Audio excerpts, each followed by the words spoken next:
ጸሎት ምን ይጠቅመናል? ጸሎት የሚጸልይ ሰው መላእክትን ነው የሚመስለው። እስኪ በሉ ማንን ይመስላል?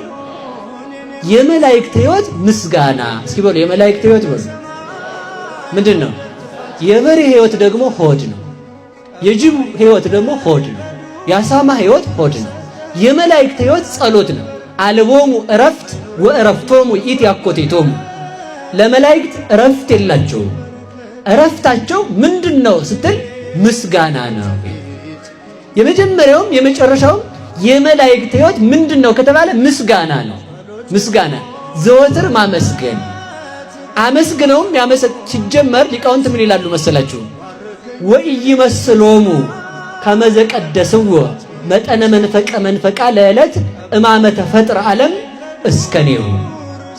መላእክት እግዚአብሔር ምስጋና አቋርጠው አያውቁም ስንላቸው እንኳንስ ሊያቋርጡ አሉ። ይህን ያህል ዘመን 7518 ነው አይደል? ዘንድሮ 18 ዓመት ሙሉ አንድ ቀን ተመልከቱ። ሰው ኦክሲጅንን ትንፋሹ ቢያቆም የልብ ምቱ ቢያቆም እንደሚሞት ሁሉ መላእክት 7518 ዓመት ሙሉ ለአንድ ሰከንድ እንኳን የፈጣሪያቸው ምስጋና ከአንደበታቸው አልተለያቸውም። እረፍታቸው ምንድነው ስንለው እረፍታቸው ምስጋና ነው። እስኪ በሉ እረፍታቸው በሉ ምንድነው?